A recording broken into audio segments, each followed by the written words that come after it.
ہم دعاؤں کی طاقت کو بہت انڈر ایسٹیمیٹ کرتی ہیں، حالانکہ قرآن کھول کر دیکھا جائے تو سارے معجزے، سارے کرشمے، سارے منظر، سارے نصیب صرف دعاؤں سے ہی بدلے ہیں۔ دعائیں کیا ہیں، کبھی آپ نے سوچا ہے؟ دعا تو آپ کے اور اللہ کے درمیان ہونے والی باتیں ہیں، وہ باتیں جو آپ دنیا میں کسی سے نہیں کر سکتی، وہ باتیں جن میں آپ کسی کو بھی شامل نہیں کر سکتی، وہ باتیں جو آپ اللہ کو سناتی ہیں اور اللہ آرام سے بیٹھ کر انہیں سنتا ہے، پھر چاہے وہ باتیں کچھ لمحوں کی ہوں یا پھر گھنٹوں تک چلتی رہیں، جب تک بھی چلتی رہیں اللہ انہیں سنتا رہتا ہے۔ اب ذرا سوچیں کہ دو جہانوں کا خالق خصوصی طور پر صرف آپ کی باتیں سننے کے لیے آپ کے ساتھ بیٹھتا ہے، آپ کا دوست بن کر، آپ کا رازدار بن کر، آپ کا مالک بن کر، آپ کا خیر خواہ بن کر، صرف آپ کے لیے وہ اپنا وقت نکالتا ہے، حالانکہ آپ کیا ہیں اس کے سامنے؟ کچھ بھی نہیں، پھر بھی وہ آپ کو اپنا وقت دیتا ہے، اور یہ نہیں کہتا کہ اور کتنا بولو گے، بلکہ وہ کہتا ہے بولتے رہو، مجھے یاد کرتے رہو، میں بھی سنتا رہوں گا اور تمہیں یاد کرتا رہوں گا۔ تو پھر آپ بتاؤ کہ کیا اب بھی ڈرنے کی کوئی گنجائش ہے؟ کیا اب بھی کوئی وسوسہ باقی ہے قبولیت کے حوالے سے؟ جب اللہ نے سن لیا ہے سب، تو ساری فکروں سے آزاد ہو جاؤ، کیونکہ تمہارا یہ کام اب اس نے اپنے ذمے لے لیا ہے، اور اس سے بہترین ذہانت والا کوئی نہیں۔ کوئی بھی دعا اللہ کی رضا کے بغیر نہیں۔ تم ابھی یہاں ہو کیونکہ اللہ تمہیں یہیں لانا چاہتا تھا۔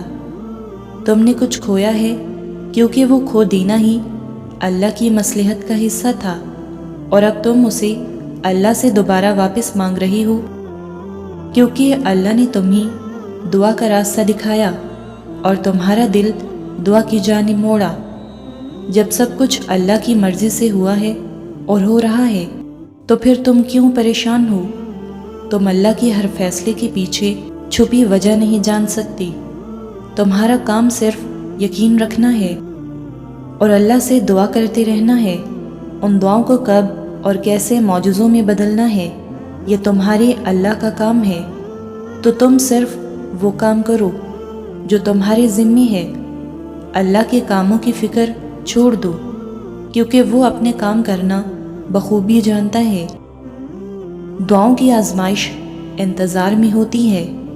انتظار سب سے مشکل آزمائش ہے، خاص کر کے دعاؤں کی قبولیت کا انتظار، جب آپ کو وہ دعائیں مانگتے ہوئے ایک لمبا عرصہ گزر چکا ہوتا ہے اور ان کے جواب کا کہیں سے بھی پتہ نہیں ملتا۔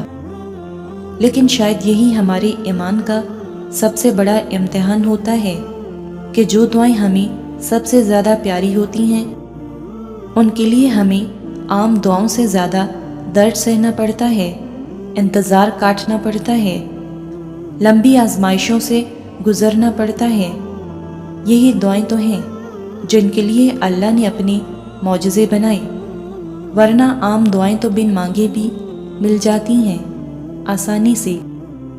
لیکن ایسی دعائیں جو ممکن نہیں لگتی، ان کے لیے کرشمے ہوتے ہیں، ان کے لیے کرامات ہوتی ہیں، ان کے لیے کن سے کام بنایا جاتا ہے۔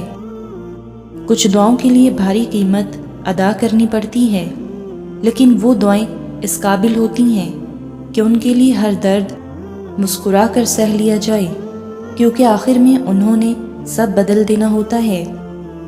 عموماً وہی لمحات معجزوں کے ہوتے ہیں جب درد کا زور آخری حدوں پہ ہوتا ہے۔